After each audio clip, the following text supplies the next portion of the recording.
अॼु असां तव्हांखे दरिया सिंध बाबति ॼाण ॾींदासीं। हीउ दरिया किथां निकिरे थो। दरिया सिंध में पाणीअ जे ओज खां वठी दरिया मां उॾरंदड़ वारीअ ताईं ऐं घणो कुझु। वीडियो ॾिसण खां अॻु असांजे YouTube चैनल खे सब्सक्राइब ज़रूरु कंदा। दरिया सिंध जेको हिकु दरिया नाहे बल्कि हीउ हिकु शींहुं आहे ऐं हिन जी दिलि बि हिकु शींहं जीअं वॾी आहे, जेको सभिनी खे नवाज़े थो, जेको सभिनी खे ॾिए थो। जंहिं दरिया मां ख़ाली पाणी न वहंदो आहे बल्कि उन सां गॾु हिकु तहज़ीब वहे थी, ज़िंदगी हले थी, माण्हुनि जी उमेद वहे थी। माण्हू हज़ारे सालनि खां वठी हिन जे किनारे रहंदा आबाद थींदा आया आहिनि। माण्हुनि दरिया सिंध सां गॾु पंहिंजी ज़िंदगी घारींदे गुज़ारी आहे। दरिया सिंध में कहाणियूं आहिनि, दास्तान आहिनि, उन में हवाला आहिनि। दरिया सिंध हिकु वॾी तारीख़ आहे। दरिया सिंध माण्हुनि जो उरूज ऐं ज़वाल ॾिठो आहे, जेको शायदि इंसान बि न ॾिसी सघे। अॼु इंसान बि पंहिंजे बारे में एतिरो नथो ॼाणे जेतिरो दरिया सिंध ॼाणे थो। दरिया सिंध किथां शुरू थिए थो? हिंदुनि जो हिकु इलाइक़ो आहे जेको तिब्बत में आहे। हिंदुस्तान जी इहा ख़्वाहिश आहे त तिब्बत जो हीउ इलाइक़ो कॾहिं न कॾहिं हिननि जो हिसो बणिजे। तिब्बत जो हिकु इलाइक़ो मानसरो लीग, जिते कैलाश जो इलाइक़ो आहे। मानसरो लीग ढंढ जंहिंजा 4 केनाल आहिनि, उन्हनि चइनी केनालनि मां हिकु हिकु दरिया निकिरे थो, जंहिंमें दरिया ब्रह्मा, दरिया पुत्र, दरिया सतलुज ऐं दरिया सिंध, जंहिं दरिया खे दरिया शेर बि चयो वञे थो। अल्लाह ताला जे हुकुम सां हज़ारे सालनि खां वठी दरिया सिंध करोड़े माण्हुनि खे खाराए पीआरे रहियो आहे। यूनानी जॾहिं सिकंदर आज़म सां गॾु आया हुआ त हिननि दरिया सिंध खे इंडस चवण लॻा।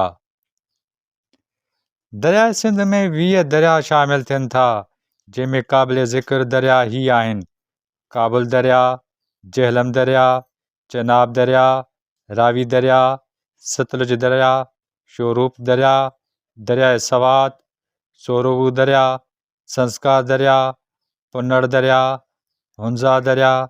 हीअ सभु दरिया दरिया सिंध में शामिल थियनि था। हीअ दुनिया जे चंद दरियानि मां हिकु दरिया आहे ऐं ॾखण एशिया जे सभ खां वॾे में वॾो दरिया आहे। दरिया सिंध जो सालियानो वहिकिरो दरिया नील, दरिया जदला ऐं दरिया फराक खां 63 ते वधीक आहे। दरिया सिंध में सभ खां वधीक पाणी ग्लेशियर मां ईंदो आहे। पाकिस्तान जे 5280 ग्लेशियर मां हिन दरिया खे पाणी मिले थो। दरिया सिंध जी पखेड़ 3200 किलोमीटर आहे।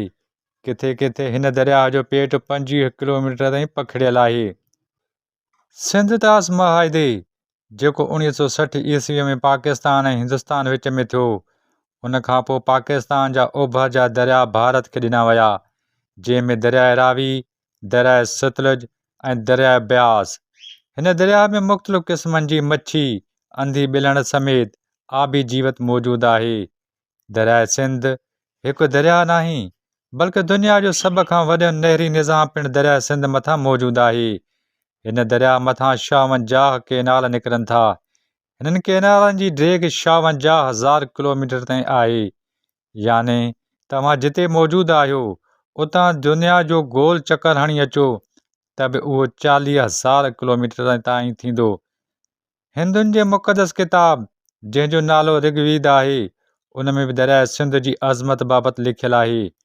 दुनिया जा पहिरियां वजूद में ईंदड़ शहर, जंहिंमें क़ाबिल ज़िक्र मोहनजो दड़ो, हड़प्पा, जेके हज़ारे साल क़दीम शहर आहिनि, जंहिंजी तहज़ीब तमामु शानदार हुई ऐं शानदार तरीक़े सां रहंदा हुआ।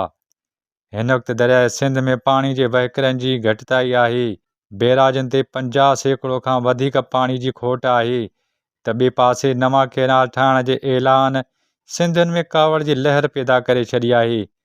बदकिस्मती सां कोटड़ी डाउन स्ट्रीम में पाणी जी खोट सबबि पाणी जी जाइ ते वारी उॾरी रही आहे।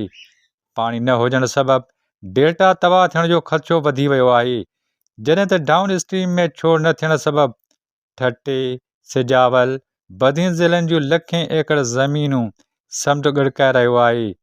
जॾहिं त सिंधू दरिया जी आख़िरी पुल शहीद दुल दरिया ख़ान में सनाटो छायल आहे। महाणा मच्छीअ लाइ, जॾहिं त हितां जा माण्हू पीअण जे पाणीअ लाइ बि परेशान आहिनि। ही सूरत हाल हिन वक़्तु आहे जॾहिं दरियाए सिंध मथां 6 केनाल ठाहिया विया त पोइ सूरत हाल केतिरी ख़राबु हूंदी। हिन वक़्तु ज़रे ज़मीननि खे त परे जी ॻाल्हि, पीअण जे पाणी बि दरियाए सिंध पूरी करे नथो सघे। Abdul Fatah Udho, A4 news 786। मज़ीद न्यूज़ एंड अपडेट्स के लिए इस चैनल को सब्सक्राइब करें।